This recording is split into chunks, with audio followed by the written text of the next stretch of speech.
அதிகாரம் 8வது வசனத்தின் பின்பகுதியை ஒருவர் வாசிங்க. இதோ திறந்த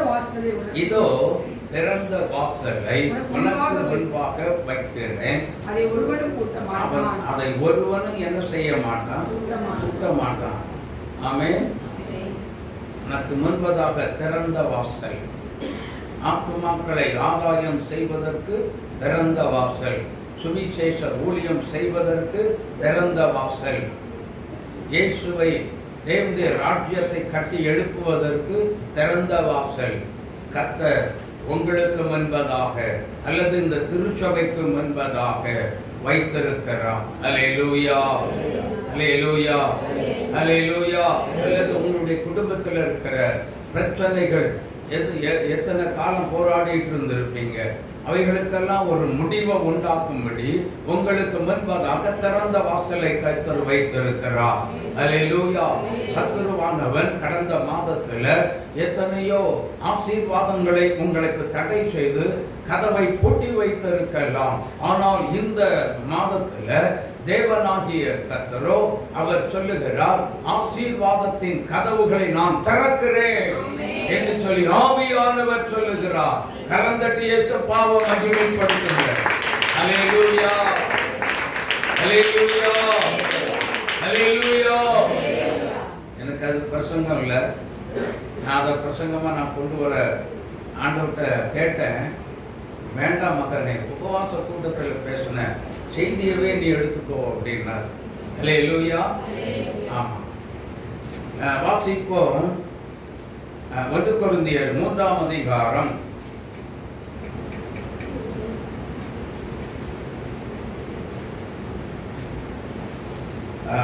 16, 17 வசனங்களை வாசிக்க கேட்கலாம்.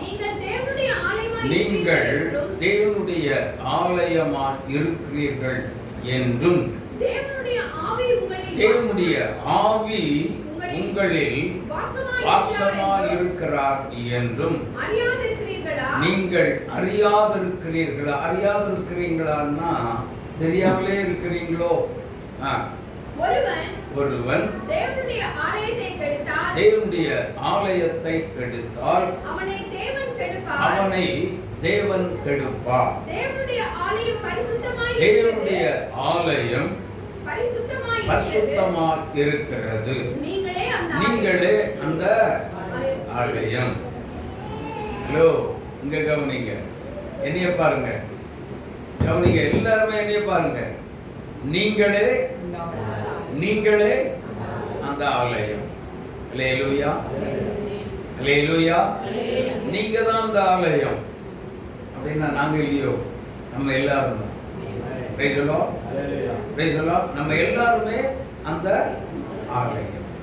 சரி, இந்த ஆலயம் உலகத்துல எப்படிலாம் இருக்கணும், எப்படியெல்லாம் இருக்கணும்? ஆனா எடுத்தெடுப்புலேயே நம்ம என்ன செய்யறோம், பரிசுத்தம் அப்படின்னு சொல்லி தெரிஞ்ச ஒண்ணு ஓகே. மற்றவங்களுக்கு, இந்த உலகத்துக்கு, மற்ற விசுவாசிகளுக்கும் ஒரு முன்மாதிரியான ஒரு திருச்சபையாய் காணப்பட வேண்டும். ஆமென், ஆமென். முன்மாதிரியாக இருக்க வேண்டிய திருச்சபை தாறுமாறான ஒரு கிறிஸ்தவ வாழ்க்கைக்குள்ள போகவே விடக்கூடாது. தீமையானத திருச்சபைக்குள்ளே அனுமதிக்கவும் கூடாது. கேடான காரியங்கள், உலகத்துல மிகவும் கேடான காரியங்கள் இருக்கிறது, நடக்கிறது, நம்மை சுற்றிலும் நெருங்கியும் நின்று கொண்டிருக்கிறது. அது சில வேளைகள்ல அந்த உலக பிரகாரமான சில காரியங்கள் என்ன செய்கிறது, கிரியையும் செய்து கொண்டிருக்கிறது. ஆமென். அந்த கிரியைகளை செய்யக்கூடாதபடிக்கு தான், விடக்கூடாதபடிக்கு திருச்சபை மிக மிக எச்சரிக்கையாக நடந்து கொள்ள வேண்டும். ஆமென். எச்சரிக்கை, நல்ல புரிந்து கொள்ளுங்க. சபைக்கு எச்சரிக்கை கொடுக்கிறத காதுள்ளவன். அப்போ மிகுந்த எச்சரிக்கையான ஒரு காரியம் என்ன அப்படின்னு சொல்லி பார்க்கும் பொழுது, இது கடைசி நாட்கள், இந்த உலகத்தின் முடிவு முடிவின் நாட்களுக்குள்ளே நாம் நெருங்கி வந்து கொண்டே இருக்கிறோம். அதனால தான் யுத்தங்களையும் யுத்தங்களின் செய்திகளையும் என்ன செய்கிறோம்? கேள்விப்படுகிறோம், டிவியில் பார்க்குறோம். என்ன, ரஷ்யா உக்ரைனை போட்டு அடிச்சது, உக்ரைன் ரஷ்யாவை போட்டு அடிச்சது, அப்புறம் இஸ்ரேல் காசாவை போட்டு அடிச்சது, இப்போ ஈரானை போட்டு தாக்கிட்டு இருக்கு. 2 பேரும் ஒருத்தருக்கு ஒருத்தர் அடிச்சுக்கிறாங்க. ஆமென், ஆமென். இப்போ நாட்டுக்கு நாடு திடீர்னு பார்த்தா இந்தியா எங்க வந்து அடிச்சது? பாகிஸ்தான்ல இருந்து தீவிரவாதிகள் எங்க வந்து அடிச்சாங்க? இந்தியாவில் காஷ்மீர்ல வந்து நிறைய பேரை கொண்டுட்டாங்க. அப்போ பயங்கரமான செய்திகள் கடைசி நாட்களில் வந்து கொண்டிருக்கிறது. ஆமென். ஆனா திருச்சபைக்கு நிச்சயமா என்ன செய்யும்? திருச்சபை இப்படிப்பட்டதான காலகட்டத்தில் நெருங்கி வந்து கொண்டிருக்கிற திருச்சபைக்கு என்ன வரும் அப்படின்னா, என்ன வரும்? திருச்சபைக்குள்ள என்ன வரும்? கடைசி நாள் போக போக போக போக நாட்கள் போக போக திருச்சபைக்கு ஒரு ஆபத்தை காத்திருக்கிறது. கள்ள உபதேசங்கள் திருச்சபைக்குள்ள வரும். ஆமென். கள்ள உபதேசம், கள்ள போதகர், கள்ள தீர்க்கதரிசிகள் எல்லாமே வரும். ஆமென். ஆமா, கள்ள போதகர்கள் திருச்சபையில பிசாசு எப்படி உருவாக்குவான், கள்ள தீர்க்கதரிசிகளை திருச்சபையில எப்படி உருவாக்குகிறான் அப்படிங்கிறத ஏற்கனவே உங்களுக்கு தெளிவாக ஆவியானவர் டீச் பண்ணியிருக்கிறார், கற்றுக் கொடுத்திருக்கிறார். எத்தனை பேருக்கு ஞாபகம் இருக்கு? நிறைய பேர். உபவாச கூட்டத்திலையும் சரி, இந்த ஆராதனையிலும் சரி. ஆமென். அப்போ ஆபத்து வரும் பொழுதெல்லாம் திருச்சபை விழிப்புள்ள திருச்சபையாய் இருந்து எச்சரிக்கையாய் கவனமாக என்ன செய்ய வேண்டும்? நடந்து கொள்ள வேண்டும். அல்லேலூயா. ஆனால் எப்படிப்பட்ட கள்ள உபதேசம் என்று சொல்லும் பொழுது, இப்போ கோவை மாவட்டத்தை பொறுத்தளவுக்கு அப்படிங்கிறத எடுத்துக்கொள்ளலாம். தமிழகத்தை பொறுத்த அளவுக்கு திருச்சபைக்கு எப்படிப்பட்ட ஒரு கள்ள உபதேசம் வருகிறது அப்படின்னு சொல்லி சொன்னா, இயேசு கிறிஸ்து தெய்வம் இல்லை, இதாதான் தெய்வம். அப்ப இயேசு கிறிஸ்து யார்? ஹீஸ் எ மேன் அப்படின்றாங்க. அவர் ஒரு மனிதன் அப்படின்னு சொல்றாங்க. இந்த சொல்ற கூட்டம் ரொம்ப டேஞ்சரான ஆபத்தான கூட்டம். இந்த மாதிரி கூட்டங்களுக்கு அந்த மாதிரி துர்ச்செய்திகளுக்கு உபதேசங்களுக்கு நம்ம என்ன செய்ய வேண்டும்? விலகி வாழ வேண்டும். திருச்சபை இடமே கொடுக்கவே கூடாது. அல்லேலூயா. திருச்சபை இடம் கொடுத்தால் நாம் நிச்சயமாகவே இந்த உலகத்தோடு நின்று விடும். இத்தனை நாளும் ரட்சிக்கப்பட்டு, மனம் திரும்பி ரட்சிக்கப்பட்டு, கண்ணீர் சிந்தி ஆவரிக்கை செய்து ஜெபித்த ஜெபம் எல்லாமே அந்த இடத்துல என்ன ஆகும்? வீணா போய்விடும். ஆனபடியினால் திருச்சபை எப்படி இருக்கணும்? எச்சரிக்கையாக இருக்க வேண்டும். நான் இயேசுவை பற்றி தான் சொல்றேன் அப்படின்னு சொல்லி உங்க வீட்டுக்குள்ள வருவாங்க. உங்களுக்கு தான் என்ன இயேசுநாதரை பற்றி தெரியாதா? சொல்லுங்க. தெரியும்ல, எங்களுக்கு இயேசுவை பற்றி எல்லாம் தெரியும். ஆனா இயேசுவை பற்றி தான் நான் சொல்ல வரேன்னு சொல்லி கடைசியில் யெகோவா. அல்லேலூயா. யார் இந்த யெகோவா? நல்லா புரிஞ்சுக்கோங்க, சொல்லித்தரேன். யார் இந்த யெகோவா அப்படின்னு கேட்டீங்கன்னா, கர்த்தர் வருகிறார் பார்த்தீங்களா? இந்த கர்த்தர்ங்கிற வார்த்தையை தான் யெகோவா.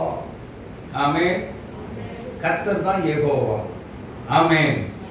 அல்லேலூயா. கர்த்தராக இருக்கிற இயேசு கிறிஸ்து யெகோவா தேவன். ஆமென். நாம் ஆராதிக்கிற கர்த்தர் தாங்க யெகோவா தேவன். எங்கேயோ இருந்து ஏதோ ஒரு மூலையிலிருந்து ஆண்டவர் வரவே இல்லை. பழைய பாட்டு காலத்துல யெகோவா தேவனா தான் இருந்தார். ஆமென். யெகோவா தேவன் தான். யெகோவா தேவன், யெகோவா ராபா, யெகோவா நிசி, யெகோவா சம்மா, யெகோவா ரூவா, இப்படி பல பல பெயர்கள். அதான் ஒரு பாட்டை பாடுறோம் பாரு. யெகோவா ஷாலோம், இப்படி நான் யெகோவா தேவனுக்கு 1000 நாமங்கள், பெயர்கள். நாமம் என்று சொன்னால் சான்ஸ்கிரிட், அதாவது சமஸ்கிருதம், அதுல தான் நாமம். ஆனா தமிழ்ல, தூய தமிழ்ல சொல்ல போறாருந்தா இயேசு கிறிஸ்துனுடைய பெயர். அல்லேலூயா, அல்லேலூயா. எனக்கு அன்பான கர்த்தருடைய பிள்ளைகளே, அப்படின்னா இன்னைக்கு இது கடைசி நாட்களில் வந்திருக்கிற திருச்சபை இந்த உலகத்துக்கு எப்படி இருக்கணும் அப்படின்னா ஒரு எடுத்துக்காட்டாக இருக்கணும். இருக்க மாட்டீங்களோ? நீங்க அமைதியா இருக்கிறத தான் நாங்களாம் இருக்கவே மாட்டோம் அப்படிங்கிற மாதிரி தோணுது. அதான் சிந்தை என்ன செய்யாதீங்க, எங்கேயோ சிந்திச்சுட்டு எதையோ பார்த்துட்டு எதையோ யோசிச்சுட்டு உட்காராதீங்க. எல்லாரும் கண்களை மூடி நாம் ஜெபிக்க போறோம். ஒரு மனதின் ஆவிக்காக எல்லாம் ஒரு மனம் உண்டாகட்டும். இயேசு பயத்தரங்க, ஏசப்பா நாங்கள் ஒரு மனமா நாங்கள் சிந்திக்க வேண்டும். ஆண்டவரே இயேசுவே, நீங்க எங்க சிந்தை மண்டலத்துல நீங்க வாங்கன்னு கூப்பிடுங்க. எல்லாரும் கூப்பிடுங்க, ஆண்டவரை கூப்பிடுங்க, ஆண்டவரை கூப்பிடுங்க. சிலருடைய கண்கள் நித்திரை மயக்கம் அடைந்து காணப்படுகிறதை ஆவியிலே உணர்கிறேன். சிலருடைய சரீரத்துல பயங்கர சோர்வு, அசதி, விலகினமா சிலர் வந்திருக்கீங்க. அப்படிப்பட்டவங்க எல்லாம் சொல்லுங்க, வாயை தரங்க, வாய்களை திறந்த சரீரத்துல தூக்கத்தை கொண்டு வருகிற ஆவியே வெளியேறி போய் என்று சொல்லுங்க. இயேசுவின் நாமத்தில் வெளியேறி என்று சொல்லுங்க. சரீரத்தில் பலகீனத்தை கொண்டு வந்த பொல்லாத பிசாசை கடிந்து கொண்டு ஜெபம் பண்ணுங்க. இயேசுவின் நாமத்தில் கடிந்து கொண்டு ஜெபம் பண்ணுங்க. முறியடித்து ஜெபம் பண்ணுங்க. எல்லாரும் ஜெபம் பண்ணுங்க. உம்மை துதிக்கிறோம், உம்மை ஸ்தோத்திரிக்கிறோம். எல்லாம் நீங்களே கடிந்து கொண்டு ஜெபம் பண்ணுங்க. எங்களுக்குள்ள ஒரே சிந்தை உண்டாகட்டும், ஏக சிந்தை உண்டாகட்டும், ஒரு மனம் உண்டாகட்டும் ஆண்டவரே என்று சொல்லி ஜெபம் பண்ணுங்க எல்லாரும்.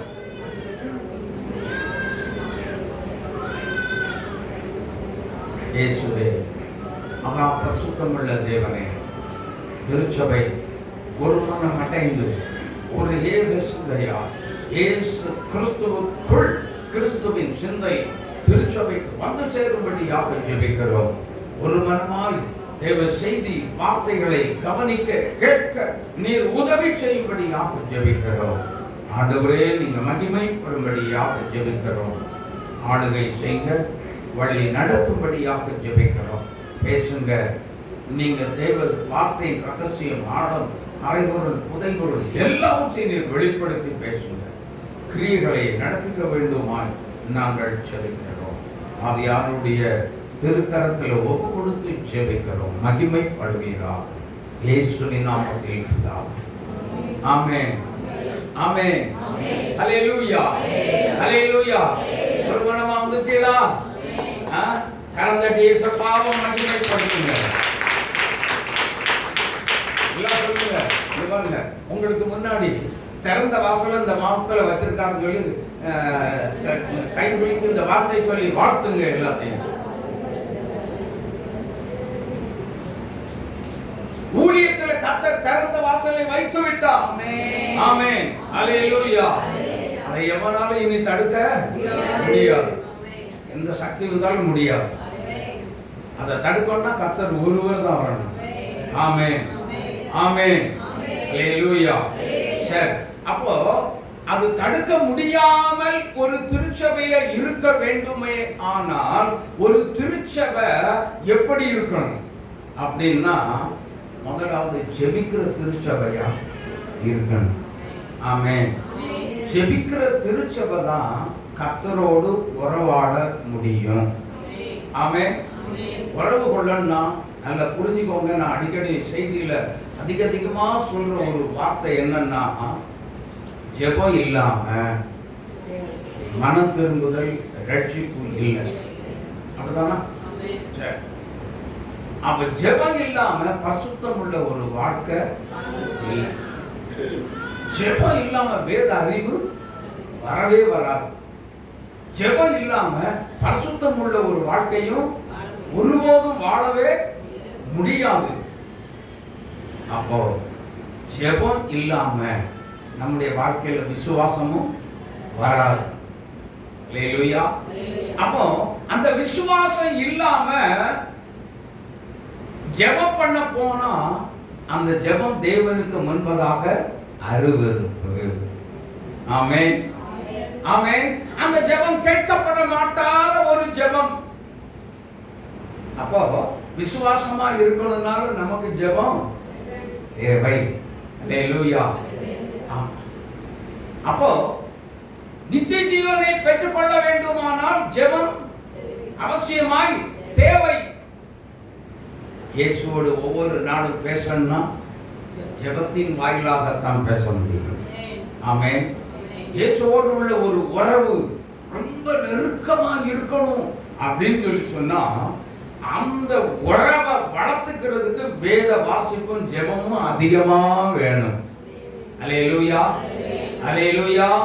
கர்த்தருடைய பிள்ளைகள் இந்த உலகத்தில் உள்ள அனைத்து பாவமான அநீதியான காரியங்களை இந்த திருச்சபை என்ன செய்யப்பட வேண்டும், வெறுத்து தள்ளினாத்தான் இந்த காரியங்களை நாம் செய்ய முடியும். ஜெபம்ங்கிற ஒரு காரியத்தை செய்ய முடியும். உலக காரியமும் உலக சிற்றின்பங்கள் எல்லாவற்றையும் வெறுத்து சொல்லுங்க சொல்லுங்க. ஆமா, உலக சிற்றின்பத்துல சில காரியத்தை சொல்லட்டுமா? ஹலோ, இங்க கவனிங்க. இன்னைக்கு வீட்டுக்குள்ள மிகப்பெரிய ஒரு ஜெபத்துக்கு தடையான ஒரு மிகப்பெரிய ஒரு சாசின் ஆயுதத்தை ஒன்னே ஒன்று நான் சுட்டி காட்டுறேன். செல்போன். தெரியுமா? ஒத்துக்கிறீங்களா? ஜெபிக்க வேண்டிய நேரத்துல செல்போன் உட்கார்ந்து நோண்டிட்டே உட்கார்ந்துட்டு இருக்கு. ஆமென். சொல்லுங்க. Praise the Lord. ஜெபிக்க வேண்டிய நேரத்துல போய் அது திடீர்னு நமக்கு அந்த கரெக்டா ஜெபம் போட்ட முழங்கால் போட்டதுமே என்ன நடக்கும் அப்படின்னு சொல்லி சொன்னா போன் வரும். போன் வந்த உடனே அடுத்த நிமிஷம் என்ன, சரி போனை பேசிட்டு வச்சா பரவாயில்ல, அவனை பேசிட்டு அதுக்கு கீழே டக்குன்னு வாட்ஸ்அப்பை பிசாசே தட்டி விட்டுருவான். தட்டி விட்ட உடனே அவங்களுக்கு ஃபேவரைட் ஒன்று வரும். வந்த உடனே அதை தட்டி பார்ப்போம். எத்தனை பேர் அப்படி பார்த்துருக்குறோம்? நிறைய பேர் இருக்கீங்க, எனக்கு தெரியுது. ஆனா தட்டி பார்த்தா அதுல அப்படியே ஒரு இன்ட்ரெஸ்ட்ல அப்படியே மூழ்கி என்ன செய்வோம், ஜெப நேரம் அப்படியே பாஸ் ஆகி போயிட்டே இருக்க. 1/2 மணி நேரம், 1 மணி நேரம், 1.5 மணி நேரம் இல்ல, தன்னறிவு இல்லாம ஒரு தேவ பிள்ளை என்ன செய்வோம், அந்த வாட்ஸ்அப்லேயே என்ன செய்யறோம், 2 மணி நேரத்தை கழிச்சு நம்ம என்ன செய்யறோம், தூக்கம் போலாம். தூக்கப்போ வரவே வராது. யோசித்து பாருங்க. தீமையான காரியங்களுக்கு பிசாசு தூக்கம் வர விடுறது இல்லை. ஆனா ஜெபத்தில் உட்கார்ந்து பாருங்க, எங்க இருந்துதான் அந்த தூக்க ஆவி வருமோ, கொட்டாவி செட்டாவி எல்லா ஆவியும் எங்க இருந்துதான் வருமோ தெரியாது. ஆமென். ஆனா இதெல்லாம் நினைக்கும் போது நமக்கு எப்படி இருக்கும், கஷ்டமா இருக்கும். ஏன்னா நான் இந்த மாதிரி தூங்குறேன். ஆனா செல்போனை தொட்டு பாருங்க, தூக்கமே வராது. 12 மணிக்கு ஒருத்தர் வாட்ஸ்அப்ல உட்கார்ந்து பார்த்து அது எல்லாம் யூடியூப்ல உட்கார்ந்து பார்த்துக்கிட்டே இருக்கிறாங்கன்னு வச்சுக்கோங்க, வர்றதெல்லாம் அந்த ஷார்ட் தான் அதிகமாக வரும். அதை பார்த்துட்டாங்க அப்படின்னு சொல்லி சொன்னா மணி 4 ஆனாலும் சோர்வும் வராது, தூக்கமும் வராது. ஆமா, தேவனுடைய பிள்ளைகள் இப்படிப்பட்ட அந்நிய காரியங்களுக்கு நாமும் நீங்களும் திருச்சபை உடன்படாமல் இருந்தால் அந்த திருச்சபை உலகத்துக்கு ரோல் மாடலா கர்த்தர் ஏற்படுத்தி வைத்து விடுவார். அல்லேலூயா, அல்லேலூயா. ஒரு திருச்சபைய டக்குன்னு திசை திருப்பக்கூடிய ஒரு முக்கியமான காரியம் அதுதான். இன்றைய காலகட்டத்தில் அதுதான். இன்னைக்கு சின்ன குழந்தைகள் எல்லாம் எப்படி பார்க்குறாங்க, ஐயோ பயங்கரம். வீட்டுக்குள்ள வீட்டில் என்ன பண்ணுறாங்க அப்படின்னா, வேலை செய்யணும் அப்படின்னா இந்தாப்பா அப்படி ரைட், அவனுடைய டார்ச்சர் எங்களுக்கு இல்லாமல் இருந்தால் போதும் அப்படின்னு சொல்லி அவங்க செல்ஃபோனை கையில் கொடுத்துட்றாங்க. ஆனால் அப்போ இளம் வயதில் இருந்தே அந்த சின்ன குழந்தை என்ன ஆகுது அப்படின்னு சொல்லி சொன்னா, தீய வழியின் நோக்கத்திலேயே பிசாசு விதைக்க ஆரம்பிச்சிடுறான். அது சின்ன குழந்தையினுடைய உள்ளத்துல எது பிசாசு விதைக்கிறானோ அதையே அந்த பாதையிலேயே தான் போவான். ஆமென். அதனால தயவுசெய்து சொல்றேன், உங்க வீட்டுக்குள்ள எந்த ஒரு சின்ன குழந்தை செல்போன் தூக்கி ஷார்ட் பார்க்குறாங்களோ, தயவு செய்து என்ன செய்யாதீங்க, செல்போனை கொடுக்கவே கொடுக்காதீங்க. அவன் நல்லா அழுதாலும் சரி, உருண்டு பிறந்தாலும் சரி, தயவு செல்போனே கையில் அவன் உருண்டு பிறண்டு அழுதுகிட்டே கிடந்தாலும் சோறே எனக்கு வேண்டாமா, திங்காட்டாலும் பரவாயில்ல, தானா நீ என்ன செய்வ, ஃபஸ்ட் உடனே நீ தானா வந்து திரும்ப தெரியும். விட்டுருங்க, வைராக்கியமா விடுங்க. அவனை போய் கெஞ்சிக்கிட்டு கொஞ்சிக்கிட்டுலாம் இருக்காதீங்க. அல்லேலூயா. அவனுடைய லைஃப் என்ன ஆகக்கூடாது, கெட்டு போகக்கூடாது. பெற்றோர் அக்கறை உள்ளவர்களா இருக்க வேண்டும். ஆமென், ஆமென். சத்தமா சொல்லுங்களேன். ஜீவன் இல்லாதவங்க மாதிரி இருக்காதீங்க. ஜீவனுள்ள தேவனுடைய பிள்ளை மாதிரி இருங்க, உயிருள்ளவங்களா இருங்க. ஆமென், அல்லேலூயா. பிள்ளை வளர்க்க வேண்டிய விதத்துல வளர்த்தாத்தான் அவன் இந்த உலகத்துக்கு ரோல் மாடலாக இருப்பான். ஆமென். இல்லைன்னா பின்னாடி பேரண்ட்ஸுக்கு கெட்ட பேர் வரும், ஆபத்து வரும். இதை தெளிவா புரிந்து கொள்ளுங்க. அல்லேலூயா. சரி, தேவனுடைய பிள்ளைகளே, அப்போ பிள்ளைகளுக்காக ஊக்கமாக, நாம பெற்ற பிள்ளைகளுக்காக நாம என்ன செய்யணும், ஊக்கமா ஜெபிக்கணும். எத்தனை பேர் பிள்ளைகளுக்காக ஜெபிக்கிறீங்களோ ஜெபிக்கலையோ தெரியல. ஆனா இன்னும் கொஞ்சம் கண்டிஷன் பண்ணியும் வளர்க்கணும். 7 மணிக்கு மேல உங்க வீட்டு பிள்ளைகளை வெளியில என்ன செய்யக்கூடாது, இருக்க விடவே கூடாது. எங்க போனாலும் சரி 7 மணிக்கு நீங்க இருந்தாகணும் அப்படின்னு சொல்லி கண்டிஷனோட எங்க வெளியில தாராளமா அனுப்பி விடுங்க. அல்லேலூயா. ஆமா, 7 மணிங்கிறதே அதிகம்தான். அதுவும் பொட்ட பிள்ளைகளா இருந்தா கண்டிப்பா என்ன செய்யக்கூடாது, ஆமா 6 மணி தான் லாஸ்ட் டைம். அதுக்கு மேல நீங்க என்ன செய்யாதீங்க, அனுப்பாதீங்க. அப்படி அனுப்பினால் சேஃப்டி இல்லை இந்த உலகத்தில். அதை புரிந்து கொள்ள வேண்டும். அல்லேலூயா. ஆமா, தேவனுடைய பிள்ளைகள் மிக மிக எச்சரிக்கையாக இல்லாவிட்டால் நம்முடைய ஆவிக்குரிய வாழ்க்கை பாழாய் போய்விடக்கூடிய சூழ்நிலைகள் ஏராளமாக இருக்கிறது. அல்லேலூயா. அதனால பேரண்ட்ஸ் பிள்ளைகளை வெளியே அனுப்பிட்டீங்களா, ஸ்கூலுக்கு அனுப்பினாலும் சரி, அல்லது வெளியே வேற எங்கேயாவது ஒரு இடத்துக்கு அனுப்பினாலும் சரி, உங்க பிள்ளைகளுக்காக நல்ல கவனிங்க, உங்க பிள்ளைகளுக்காக தாராளமா என்ன செய்யுங்க, தேவ சமூகத்தில் நீங்க முழங்கால் போட்டு ஜெபம் பண்ணி அந்த பிள்ளைகள் அந்த ஒரே வழி தப்பி போயிடக்கூடாது அப்படின்னு சொல்லி என்ன செய்யணும், ஜெபிக்க வேண்டும். ஜெபத்துல உட்கார்ந்தீங்கன்னா அந்த ஜெபம் பரலோகத்தின் வீற்றிருக்கிற சிங்காசனத்தில் வீற்றிருக்கிற தேவனாகிய கர்த்தருடைய சமூகத்துக்கு அது ஏறெடுக்கப்பட்டு கர்த்தர் உடனே என்ன செய்வார், தம்முடைய தூத சேனைகளை அனுப்பி தீமைக்கு நம்ம பிள்ளைகளை விலைக்கு மறித்து காத்துக்கொள்வாரா? எத்தனை பேர் விசுவாசிக்கிறீங்க? கரந்தட்டி இயேசுப்பாவை மகிமைப்படுத்துங்க. அப்போ இந்த பிஞ்சு உள்ளத்திலேயே தீமை உள்ளே விதைக்க முடியாதபடி சாத்தானுடைய அந்த தீமையான காரியங்களை கருவறுத்து விடுகிறோம். ஆமென், ஆமென், அல்லேலூயா. அப்போ அந்த திருச்சபை ஊக்கமாய் ஜெபிக்கிற ஒரு திருச்சபையா மாறணும் அப்படின்னா நம்ம பிள்ளைகளை வளர்த்து கொண்டு வர வேண்டும். ஆமென், ஆமென். ஏன் பிள்ளைகளை வளர்த்து கொண்டு வரணுமா? ஹலோ, நல்லா கவனிச்சுக்கோங்க. பிள்ளைகளை வளர்த்து கொண்டு வந்தா உங்க ஜெபத்துக்கு ஒரு நாள் தடையா இருக்கவே மாட்டான். ஆமென், அல்லேலூயா. இல்ல அப்படின்னு சொல்லி சொன்னா உங்க பையன் இந்த இடத்துல இன்ன தப்பு பண்ணிட்டான் அப்படின்னு சொல்லி செய்தி வரும் பொழுது அந்த செய்தியை கேட்டதுக்கு அப்புறம் உங்களால ஜெபிக்க முடியுமா? இப்ப சொல்லுங்க, ஜெபிக்க முடியுமா முடியாதா? முடியாது. ஏன் முடியாது? அந்த வேதனை நம்மால் தாங்க முடியாதபடி என்ன செய்ய மாட்டோம்? சொல்லுங்க, ஜெபிக்க முடியாது. உட்கார்ந்து அழுதுகிட்டு தான் இருப்போம். அப்படிதானே? அழத்தான் தெரியும் நமக்கு, வேற ஒன்றும் தெரியாதுன்னு சொல்லக்கூடாது. ஜெபிக்க தெரியும். ஆமென்.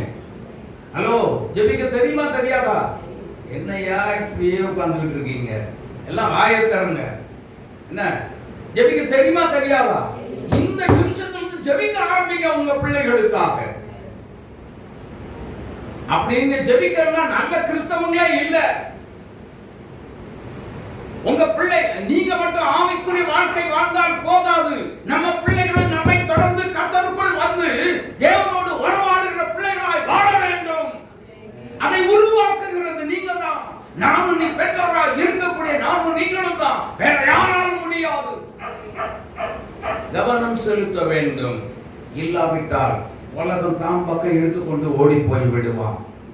ஆமென். ஒரு நான் நடந்த சம்பவத்தை சொல்றேன். ஒரு மதுபானத்துக்கு அடிமையாக இருந்த ஒரு இடத்துல மதுபானத்திலிருந்து விடுதலை செய்யணும் அப்படின்னு சொல்லி ஒரு சில நிறைய அமைப்புகள் நிறைய இருக்கு. மதுபானத்திலிருந்து விடுதலை கொடுக்கக்கூடிய ட்ரைனிங் கொடுத்து அதிலிருந்து விடுதலை கொடுக்கக்கூடிய சில இடங்கள் இருக்கு. வரதராஜபுரத்தில் ஒரு இடத்துல ஒரு பாஸ்டரோட பையன், தெரியுங்களா? நீங்க நம்புவீங்களா? நல்ல போதைக்கு அடிமை, பயங்கர அடிமை. அவன் அங்க கொண்டு வச்சிருக்காங்க. அவன் கதறி அழுகிறான். எதற்கு? ஐயோ, திருச்சபைக்கு போக முடியல, திருச்சபைக்கு போக முடியல. ஒரு பிரத்யானுடைய இடத்துக்குள்ள நான் கடந்து இருக்கிறேன். நான் இதிலிருந்து விடுதலை பெற எனக்காக என்ன செய்யுங்க? எனக்காக என்ன செய்யுங்க? பிள்ளைகளை வளர்க்கறதுல கண்ணு கருத்துமாக இருக்க வேண்டும். நான் கண்ணுக்கான இதே தொண்டாமத்திற்குள்ள ஒரு போதகருடைய பையன் தண்ணி அடிச்சுட்டு ஃபைட் பண்ணினதை நான் கண்ணால கண்டேன். அல்லேலூயா, அல்லேலூயா. கண்பான கர்த்தருடைய பிள்ளைகளை கொஞ்சம் யோசித்து பார்க்க வேண்டும், கொஞ்சம் சிந்தித்து பார்க்க வேண்டும். நம்முடைய ஆவிக்குரிய வாழ்க்கை நம்முடைய பிள்ளைகளுக்கு நாம் ரோல் மாடலா இருந்தால்தான், ஜெபித்தால்தான் நம்ம பிள்ளைகள் நம்முடைய வழியில கர்த்தருடைய பாதையில வருவாங்க. ஆமென். நம்முடைய பிள்ளைகளுக்கு நாம் முதலாவது என்ன செய்ய வேண்டும்? உபதேசம் பண்ணி தவறான ரூட்ல போற பிள்ளைகளை இங்க பாருங்க, ரொம்ப ஓவரும் டைட் வைக்காதீங்க. இந்த காலத்து பிள்ளைகள்கிட்ட போய் ஓவரா டைட் வச்சா என்ன ஆகும்? நம்ம கண்ட்ரோல்ல மீறி ஓடி போயிடும். அதனால அன்புனால் கொண்டு போங்க. சரியா? Praise the Lord. இளைய தலைமுறைகளுக்கு காதல உழுகுதா உழலையா?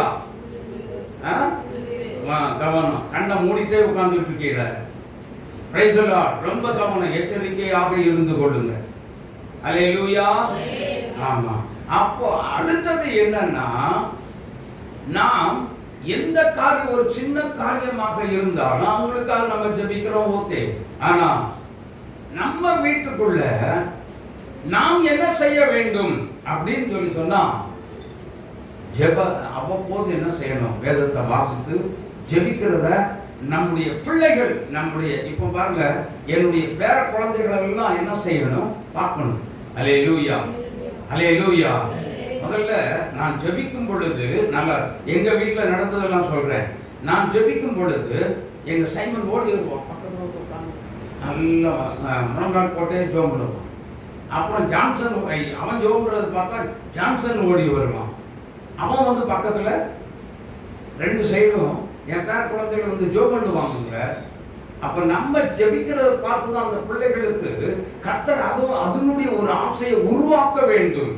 அல்லேலூயா.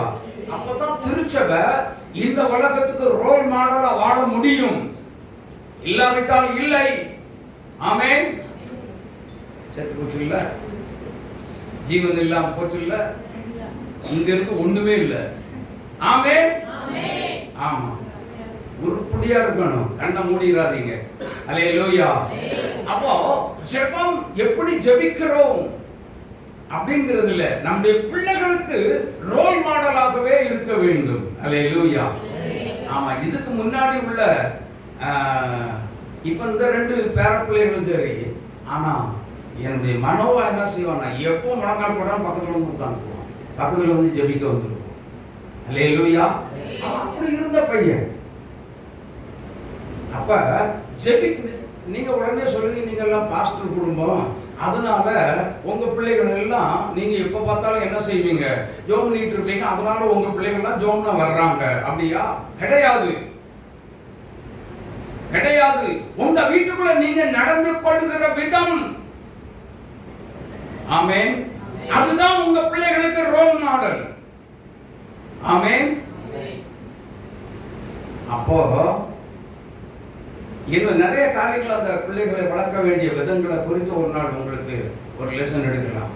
கர்த்தர் நம்மை ஆசீர்வதிப்பார். சரி, நம்ம எப்படி ஜெபிக்க வேண்டும், எப்படிப்பட்டதான திருச்சபை, எப்படிப்பட்டதான ஜெபத்தெல்லாம் நம்ம ஏறெடுக்க வேண்டும் அப்படின்னு சொல்லி அப்போஸ்தலர் 1ஆம் அதிகாரம் 14வது வசனத்தை வாசிங்க. அப்போஸ்தலர் 1:14. இவர்கள் எல்லாரும் ஸ்திரீகளோடும் இயேசுவின் தாயாகிய மரியாளோடும் அவருடைய சகோதரரோடு கூட ஒருமனப்பட்டு ஜெபத்திலும் வேண்டுதலிலும் தரித்திருந்தார்கள். ஊக்கமாக ஜெபிக்கிற திருச்சபை கூடி என்ன செய்கிறது? ஹலோ ஹலோ, கூடி என்ன செய்யறாங்க? ஒரு கூட்டமா கூடி எத்தனை பேரா ஜெபம் பண்றாங்க? 10 பேர் உட்கார்ந்தா 10 விதமான ஜெபம் வருதோ? இல்ல, ஒரே மனம். ஆமென், ஆமென். சொல்லுங்க, ஒரே மனம். பக்கத்துல இருந்து பக்கத்துல உங்களுக்கு தட்டி சொல்லுங்க, நீங்க உங்க வீட்டுல ஒரு மனமா ஜெபம் பண்ணா உங்க பிள்ளைகளை கர்த்தர் ஜெபத்துல ஊக்குவித்து எழுப்பி விடுவா. ஆமென், ஆமென். அல்லேலூயா. அதோடு கூட இன்னொரு வசனத்தை வாசிங்க. அப்போஸ்தலர் 2ஆம் அதிகாரம் 42வது வசனத்தை வாசிங்க. அப்போஸ்தலருடைய உபதேசத்திலும் ஜெபம் பண்ணுதலிலும் உறுதியாய் இருக்க வேண்டும். ஹலோ, திருச்சபை எப்படி இருக்கணும்? ரொம்ப ஊக்கமா உறுதியா இருக்கணும், ஸ்ட்ராங்கா இருக்கணும். அந்த ஜெபத்தை ஏன் உறுதியா இருக்க வேண்டும் என்று சொன்னால், அந்த உறுதியான ஜெபத்தை பிசாசு வந்து அசைச்சு பாப்பா அசைக்க முடியாது. சரி, உறுதியான ஜெபம் எப்படி செய்யறது? யாருக்காவது தெரியுமா? எப்படி ஜெபிப்பது? நல்லா புரிஞ்சுக்கோங்க. என்னமா அந்த ஜெபத்துக்கு உள்ள இன்னொன்னு வரணும். எஸ், அதாவது துதி பலி, ஸ்தோத்திர பலி அவசியமாக தேவை. ஆமென், ஆமென். சங்கீதம் 50 கடைசி வசனத்தை வாசித்து பாருங்கள். அங்கே வேதம் என்ன சொல்லுகிறது? ஸ்தோத்திர பலியிடுகிறவன் என்னை மகிமைப்படுத்துகிறான். சங்கீதம் 34:1. கர்த்தரை நான் எக்காலத்திலும் ஸ்தோத்தரிப்பேன், அவருடைய துதி எப்போதும் என் வாயில் இருக்கும். ஆமென், ஆமென். ஆனா வசனம் இப்படி சொல்லுது, நாம ஜெபிக்கிற நாம இப்படி அதிகமாக துதிக்கிறோமா, ஸ்தோத்திரம் பண்றோமா இல்லையா? இதுக்கு பதில் எங்க போகுது? யாராவது சொல்லுங்க பார்க்கலாம். அதிகமா துதிக்கிறோமா, ஸ்தோத்திரம் பண்றோமா இல்லையா? அப்படியே எந்திரிச்சுக்கிறோமா? சொல்லுங்க. என்ன ஜெபம் பண்றோம்? அதிகமா துதிச்சு ஸ்தோத்திரம் பண்றோமா? தானியேல் எப்படி ஜெபம் பண்ணாரு? 6:10 தானியேல் 6:10 நீங்க படிச்சு பார்த்தீங்கன்னா அவர் ஜெபம் பண்ணி என்ன பண்ணாராம்? ஸ்தோத்திரம் செலுத்தினார். அல்லேலூயா. நிறைய பக்தர்களை நாம் எழுப்ப முடியும். யோபு தான் எல்லாவற்றையும் இழந்த போது யோபு சொல்லுகிறார், கர்த்தர் கொடுத்தார், கர்த்தர் எடுத்துக்கொண்டார், கர்த்தருடைய நாமத்துக்கு ஸ்தோத்திர பலி ஏறெடுக்கிற யோபு, தானியேல். Praise the Lord. Praise the Lord. அதத்தான் சங்கீதக்காரனாகிய தாவீது சொன்னார் 34:1 கர்த்தரை நான் இழப்பு வந்தாலும் என்ன செய்வேன்? மரணம் வந்தாலும் துதிப்பேன். அப்புறம் நல்லது நடந்தாலும் துதிப்பேன், கெட்டது நடந்தாலும் துதிப்பேன். அல்லேலூயா, அல்லேலூயா. ஆனா எது நடந்தாலும் தூங்க மாட்டேன்னு சொல்லி நம்ம சொல்றோமா? தூங்கிடுவேன். எங்க வந்து தூங்குவேன்? சர்ச்சில் வந்து தான் தூங்குவேன். வீட்டில எல்லாம் தூங்க மாட்டேன். நான் வேலை செய்கிற இடத்துல தூங்க மாட்டேன், அல்லது நான் போகிற இடத்துல தூங்க மாட்டேன். சர்ச்சில் வந்து தான் நிம்மதியா என்ன செய்வேன். ஏன் தெரியுமா? நல்லா புரிஞ்சுக்கோங்க. சபையில வந்துதான் ஒரு தூக்கம் வருகிறது அப்படின்னு சொல்லி சொன்னா உங்க ஆவிக்குரிய வாழ்க்கைக்கு எதிராக பிசாசு போராடி கொண்டிருக்கிறாங்கிறது தான் அதனுடைய அர்த்தம். அல்லேலூயா. பயங்கரமா போராடிட்டு இருக்கிறான். நீங்க அவரை எதிர்த்து என்ன செய்யணும்? சொல்லுங்க, என்ன செய்யணும்? சொல்லுங்க. போராடி ஜெயம் பெற்றால் ஒழிய உங்களால ஜெபிக்கவே முடியாது. ஆமென், ஆமென். எனக்கு அன்பான தேவனுடைய பிள்ளைகளே, அப்படியானால் ஜெபிக்கிற ஒரு திருச்சபை சாத்தானை ஜெயிக்கிற கூட்டமா எழும்பும். கரந்தட்டி இயேசுவை மகிமைப்படுத்துங்க. இதுதான் முக்கியம். எந்த ரூபத்துல எப்படி போனாலும் சத்துருவை ஜெயம், சத்துருவின் மேல, பிசாசின் மேல ஜெயம் எடுக்கிற ஒரு கூட்டமா தான் நம்ம இருக்கணும். ஆமென். ஏனென்றால் நமக்கு முக்கிய எதிரி யாரு? சொல்லுங்க. அவன்தான். அவன்தான் இப்ப நம்முடைய ஜெபத்தெல்லாம் உடைச்சி சிந்தாபின்னமாக்கி அவன் நம்ம தலையில ஏறி உட்கார விட்டுறக்கூடாது. ஆவியானவர் நம்மை ஆளுகை செய்ய வேண்டும். அல்லேலூயா, அல்லேலூயா. கரந்தட்டி இயேசுவை மகிமைப்படுத்துங்க. அப்போ ஆவியானவர் ஒரு தேவனுடைய பிள்ளையை ஆளுகை செய்தா நம்முடைய சரீரத்தில் எது இருந்தாலும் என்ன செய்யும்? ஹலோ, யாரு இருந்தா? விலகின இருந்தா இருக்குமா? ஒடிய போயிரும்ல. கிட்னி எல்லாம் சட்னியா வருது. கரெக்டா ஸ்டெடியா என்ன செய்யும்? ஒர்க் அவுட் ஆகும். அப்படிதானா? அப்படிதானாமா? ஆமா. அப்போ நாம் தேவனுடைய பிள்ளைகள் ஜெபத்தில விழிப்புள்ளவர்களாய் இருக்க வேண்டும். அதனால தான் விழித்திருந்து ஜெபம் பண்ணு அப்படின்னு சொல்லி வேதம் நம்மை மத்தேயு 26ஆம் அதிகாரத்தில் 41வது வசனத்துல வாசித்து பாருங்க. நீங்கள் சோதனைக்கு உட்படாதபடிக்கு விழித்திருந்து என்ன செய்யுங்க? ஜெபம் பண்ணுங்கள். கொலோசியர் 4ஆம் அதிகாரம் 2வது வசனம் என்ன சொல்லுகிறது? இடைவிடாமல் ஜெபம் பண்ணுங்க. எங்கயா இதுலயே என்ன வருகிறது? ஸ்தோத்திரத்தோடு கூடிய ஜெபம் ஏறெடுக்கப்பட்டாதான் திருச்சபை மூக்கமா ஜெபிக்க முடியும், தூங்காம ஜெபிக்க முடியும், சோர்ந்து போகாம ஜெபிக்க முடியும். அப்படித்தானே? பிசாசுக்கு இடம் கொடுக்காமல் ஜெபிக்க முடியும். அல்லேலூயா, அல்லேலூயா.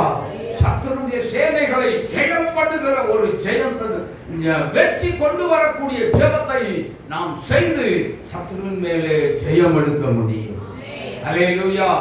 அப்ப இந்த மாதத்துல உங்களுடைய வாழ்க்கையில எந்தெந்த ரூபத்துல பிசாசானவன் தடைகளை கொண்டு வருகிறானோ அவைகள் எல்லாவற்றின் மேலேயும் தேவனாகிய கர்த்தர் ஜெபிக்கிற திருச்சபையினால இப்படிப்பட்ட காரியங்கள் எல்லாவற்றிலேயும் கர்த்தர் இந்த மாதத்தில் ஜெயம் கொண்டு உங்களை ஜெபத்தில் நிலைநாட்ட போகிறார். கரங்கட்டி ஆத்மரி திருச்சபையே,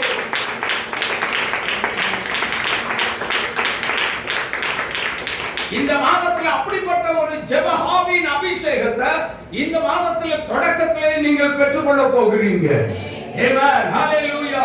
ஆவியானவர் அதற்காக சித்தம் கொண்டுதான் இப்படிப்பட்ட ஒரு ஜெப வாழ்க்கையை கட்டி எழுப்ப சித்தம் கொண்டு இந்த காரியங்களை திருச்சபைக்கு பேசிக் கொண்டிருக்கிறார். நீ ரோல் மாடலாய் கிறிஸ்தவ சமுதாயத்துக்கு மட்டுமல்ல, அழிந்து கொண்டிருக்கிற இந்த உலகத்துக்கு ஒரு ரோல் மாடலாய் உன்னை எழுப்பும்படியாக ஆவியானவர் சித்தம் கொண்டுதான் இந்த காரியத்தை செய்யும்படி இந்த கூட்டத்துக்குள்ள இறங்கி வந்திருக்கிறார். ஆமென், ஆமென், ஆமென். அப்போ இன்னொரு வசனத்தை வாசிங்க. அப்போஸ்தலர் 2ஆம் அதிகாரம் 5வது வசனம்.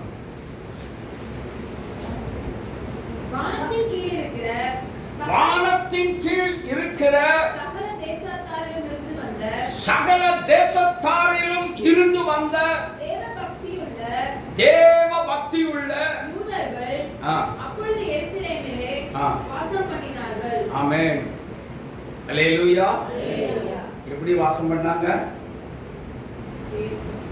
தேவ பக்தி உள்ளவனை கர்த்தர் இதை புரிந்து கொள்ளணும். அல்லேலூயா. திருச்சபை கர்த்தர் தெரிந்து கொண்டார்னா அதுக்குள்ள பக்தியும் இருக்கணும், பரவசமும் இருக்கணும். அல்லேலூயா. அந்த பக்தி இல்லாவிட்டால் பரவசம் அடைந்து ஆடவும் முடியாது, துதிக்கவும் முடியாது. ஆமென், அல்லேலூயா, அல்லேலூயா. இன்னொரு வசனத்தை வாசிங்க. 20:36.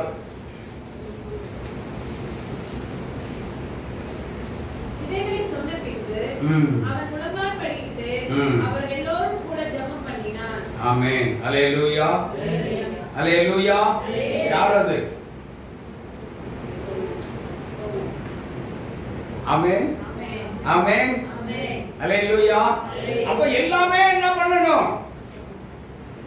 எல்லாருமே ஆண்டவர் சொல்றாரு, எந்த நேரமும் எந்த நிமிஷமும் உனக்கு முன்னாடி ஒரு சின்ன என்ன வச்சாலும் பிஸ்கட் வச்சாலும் ஆமென், என்ன பண்ணணும்? ஜெபம் பண்ணித்தான் நீ தோத்திரம் போட்டு சாப்பிடு. அல்லேலூயா. ஆமா. சாப்பாட்டு பாத்திரத்தை திறந்த உடனே டபக்குன்னு கரண்டே வச்சு கோரி உள்ள போடாதீங்க, தட்டில் போடாதீங்க, ஜெபம் பண்ணி போடுங்க. ஆமென். ஏன் அப்படின்னா ஆண்டவர் சொல்றாரு, உன் அப்பத்தையும் இதை செய்யறது செய்றீங்களா? செய்யறது இல்ல, நிறைய பேர் செய்யறது இல்ல. இதெல்லாம் நம்ம கவனம் செலுத்தி என்ன செய்யணும்? டப்பு டப்புன்னு ஆபீஸ் போடு போடு போடு. எங்க ஒரு நிமிஷம் தேவ சமூகத்தில் அது ஜோனி பிளஸிங் பண்ண முடியாத உன் சாப்பாட்டை. அதுல எத்தனை வியாதி வருது உனக்கே தெரியாது. சுகர் இந்த சாப்பாட்டுல வந்து அப்படியே வந்து விடும் நம்ம சரீரத்துல. அதை ஜெபம் பண்ணி போடணும். ஆமென்.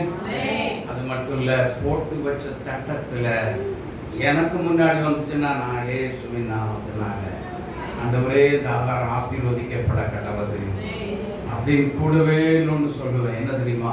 எத்தனையோ ஏழை மக்கள் சாப்பாடு இல்லாமல் இருக்காங்க. இந்த சாப்பாடு எனக்கு தந்தீரே, உமக்கு ஸ்தோத்திரம். இதை நான் இப்படியே வச்சிடுறேன், இப்படியே எடுத்துக்கொண்டு அந்த ஏழை இல்லாத பிள்ளைகளுக்கு கொண்டு போய் கொடுங்கய்யா. அதுக்கப்புறம் நீங்க கொடுக்கறது எதுவா இருந்தாலும் நான் சாப்பிடுறேன். ஆமென். ஏழை ஊழியர்கள் எத்தனை பேர் இருக்காங்க? எத்தனை பாரப்பட்டு நீ ஜெபம் பண்றியா? என்னைக்கு ஜெபம் பண்றோம்? ஒரு சாப்பாட்டுக்கு முன்னாடி ஜெபிக்கிற ஜெபம் என்ன?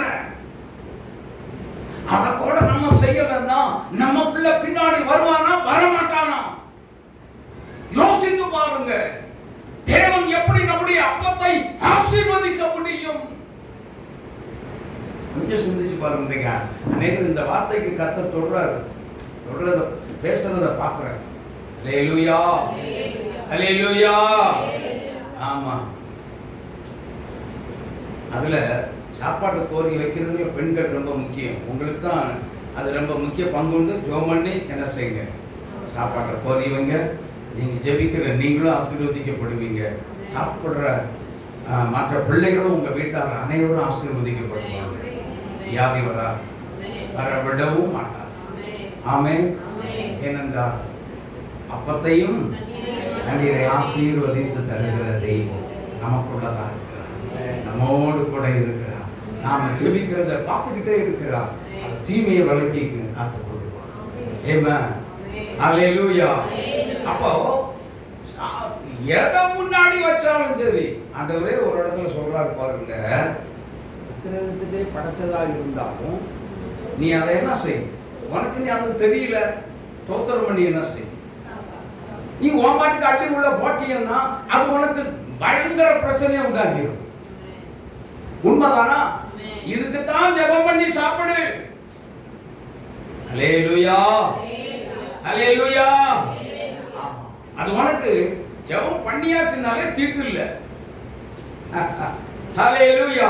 எனக்கு அன்பான தேவனுடைய பிள்ளைகள், இன்னைக்கு நம்ம நிலைமை எப்படி இருக்கு? வீட்டுக்குள்ள எப்படி இருக்கு சொல்லுங்க.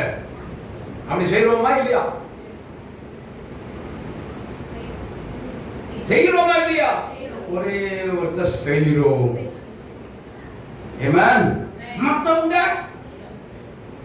கைப்பிடி அரிசியை மட்டும் உள்ளடி போட்டு. ஆமென், ஆமென், ஆமென். சொல்லுங்களே ஆமென். கைப்பிடி அரிசி, அதுவும் திருநெல்வேலி மக்கள் வந்து கைப்பிடி அரிசி போடுறதில்ல, மன்னர்கள் ஐயா, கைதேர்ந்த ஜனங்க. அல்லேலூயா.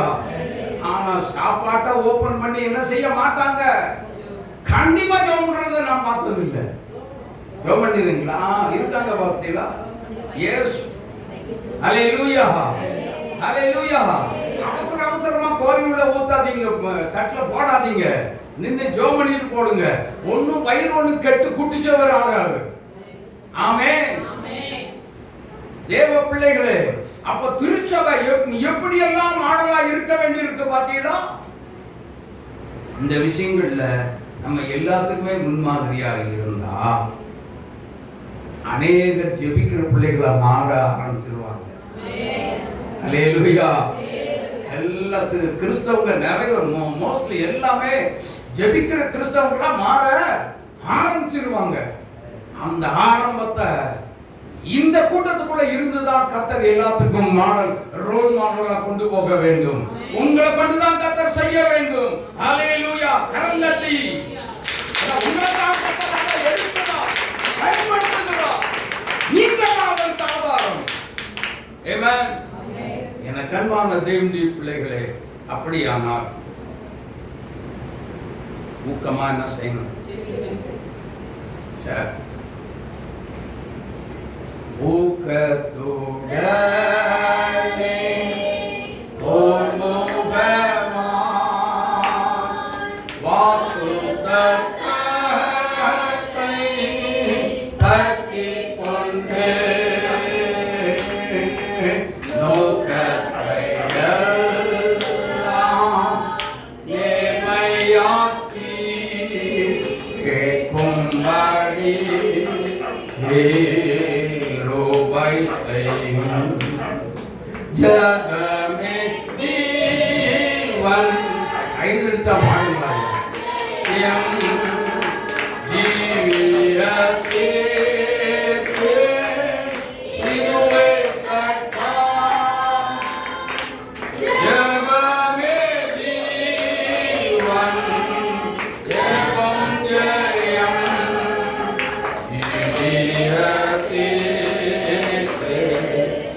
அடுத்ததாக என்ன டைம் இல்லை, நான் சீக்கிரம் ஒரு 5 நிமிஷத்துல முடிச்சிடுறேன். ரோமர் 12ஆம் அதிகாரம் 1 முதல் 2 உள்ள வசனத்தை வாசிங்க சீக்கிரம். அப்படி இருக்க சகோதரரே, நீங்கள் உங்கள் சரீரங்களை பரிசுத்தமும் தேவனுக்கு பிரியமுமான ஜீவ பலியாக ஒப்புக் கொடுக்க வேண்டும் என்று தேவனுடைய இரக்கங்களை முன்னிட்டு உங்களை வேண்டிக் கொள்கிறேன்.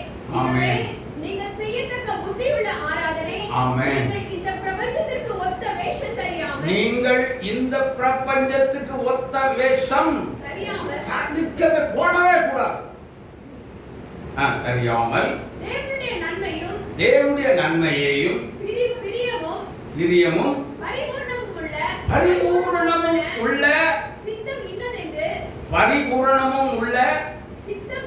சித்தம் இன்னது என்று பகுத்தறியத்தக்கதாக உங்கள் மனம் புதிதாக்கப்படுகிறதுனாலே டிரான்ஸ்ஃபார்மேஷன் ஆண்டவர் சொல்றாரு பாருங்க. நம்முடைய வாழ்க்கையில ஜெபத்துல நம்ம என்ன செய்யணும்? ஒரு மறுரூபமே அடைய வேண்டும். ஆமென், ஆமென். மறுரூபம் உண்டாகணும். அப்போ ஜெபத்திலேயும் ஒருவன் ஜலத்தினாலும் ஆவியினாலும் பிறக்க வேண்டும் என்று சொன்னவர், இங்க ஜெபத்திலேயும் மறுபடி நீ பிறக்க வேண்டும். ஜெப வாழ்க்கை அப்பத்தான் உன் மேல இருக்கும். ஹல்லேலூயா, ஹல்லேலூயா. சத்தமா தான் சொல்லுங்கய்யா. வேண்டாமா உங்களுக்கு? ஹல்லேலூயா. தேவனுடைய பிள்ளைகளே, ஜெப வாழ்க்கையிலும் உனக்குள்ள ஒரு மறுரூபமாக்கப்பட, அதாவது மறுபிறவி தேவை. ஆமென். அப்படிப்பட்ட வாழ்க்கை இல்லாவிட்டால் உன்னால் ஜெபிக்க முடியாது, கர்த்தரோடு உறவு கொள்ள முடியாது, தேவனோடு பேச முடியவே முடியாது. கர்த்தரோடு பேச வேண்டுமே, ஆனால் என்ன செய்யணும்? ரோமர் 12:1-2 தான். நீங்க அனுதினமும் என்ன செய்யணும்? கடைபிடிக்க வேண்டும். அல்லேலூயா. சத்தமா சொல்லுங்களே. ஆமென். இங்க இருந்து சுத்தமா ஜீவன் இல்ல. அல்லேலூயா, அல்லேலூயா. தேவனுடைய பிள்ளைகள் மீதிய சாயங்காலம் பார்க்கலாம்னு நினைக்கிறேன். யாரும் மிஸ் பண்ணிடாதீங்க, சரியா? உங்க ஜெபிக்கணும்னு ஆர்வம் உள்ளவங்க கண்டிப்பா வந்துடணும். மிஸ் பண்ணீங்கன்னா அது உங்க சாய்ஸ், எனக்கு தெரியாது. அல்லேலூயா. ஏன்னா பார்த்து செகண்ட் ஜெபத்துக்கு அதே தான் வரும். ஆனபடியினால ஏன்னா நேரம் ஆயிடுச்சு. எனக்கு அன்பான தேவனுடைய பிள்ளைகளே, இன்னைக்கு நம்ம ஜெப வாழ்க்கையில ஒரு மறுரூபம் அடைய வேண்டும். ஆமென், ஆமென். கர்த்தர் இன்னைக்கு புதுசா ஒரு வார்த்தை கர்த்தர் நமக்கு கொண்டு வந்திருக்கிறார். ஆமென். தேவன் தாமே இந்த மாதம் முழுவதும் இப்படிப்பட்ட ஒரு ஆசீர்வாதத்தினால் நிறைத்து ஜெப வாழ்க்கையை கர்த்தர் கட்டி எழுப்புவாராக என்று சொல்லி வாழ்த்தி ஆசீர்வதிக்கிறேன். தேவ கிருபையும் சமாதானமும் ஜெப ஆவி உங்களுக்கு நிறைவாக இருப்பதாக. ஆமென். ஜெபிக்கலாமா? ஜெபிக்கலாம். அப்படியே உட்கார்ந்த மாதிரியே ஜோபி. ஹல்லேலூயா, ஹல்லேலூயா. தேங்க்யூ. உமக்கு நன்றி, உம்மை துதிக்கிறோம். நல்ல ஒரு அருமையான செய்தியை கேட்டுட்டீங்க. ஜெபம் பண்ணுங்க, ஜெபம் பண்ணுங்க, ஜெபம் பண்ணுங்க. கண்களை மூடி ஜெபம் பண்ணுங்க. Hallelujah. Thank you Lord, thank you Lord. உமக்கு நன்றி, உம்மை துதிக்கிறோம். நேசப்பிதாவே, எங்களை நேசிக்கிறவரே, அதிகமாக நேசிக்கிறவரே, எங்கள் மேல ரொம்ப அன்பு வைத்திருக்கிற எங்கள் பரிசுத்தமுள்ள தெய்வமே, இயேசப்பா, இந்த வேளையிலும் ஒரு விசை அந்த ஒரே நோக்கி பார்க்கிறோம், இந்த முகத்தை நோக்கி பார்க்கிறோம். நீரோடு பேசினதுக்காக உமக்கு நன்றி. என்னுடைய ஜெப வாழ்க்கை கட்டி எழுப்பப்பட்டதுக்காக நாங்களும் உமக்கு நன்றி செலுத்துகிறோம். அந்த பிள்ளைகளை ஒவ்வொருவரையும் ஜெப வாழ்க்கையை நாம் கட்டி எழுப்பும்படியாக ஜெபிக்கிறோம். தகப்பனே, வரக்கூடிய திருச்சபைக்கு வரக்கூடிய பயங்கரமான ஆபத்தான காரியத்தில் விடுதலை வழி நடத்தும்படியாக ஜெபிக்கிறோம். ஆண்டவரே, கள்ள உபதேசங்களுக்கும், கள்ள போதகர்களுக்கும், கள்ள அப்போஸ்தலர்களுக்கும், கள்ள தீர்க்கதரிசிகளுக்கும் தேவனாகிய கர்த்தாவே, நீர் விலக்கி நடத்த காக்கும்படியாக ஆண்டவருடைய கரம் ஒவ்வொரு பிள்ளைகள் மேலே ஜெப ஆவியாய் அபிஷேகமாய் இறங்கட்டும். இப்போ அபிஷேகின் தெய்வம், அபிஷேகம் ஐயா. ஜெப ஆவியின் அபிஷேகம் இறங்கட்டும், ஒவ்வொருவர் மீதும் இறங்கட்டும் இப்பொழுது. நாமத்தை மாத்திரம் மகிமைப்படுத்துங்க. ஜெப வாழ்க்கையிலே பிள்ளைகளை நீர் மறுரூபப்படுத்தி கட்டி எழுப்பும்படியாக ஜெபிக்கிறோம். மகிமைப்படுவீராக. இயேசு ரட்சகர் நாமத்தில் ஜெபிக்கிறோம் எங்கள் நல்ல பிதாவே. ஆமென், ஆமென். கர்த்தருடைய பந்திக்கு நாம் ஆயத்தமாவோம்.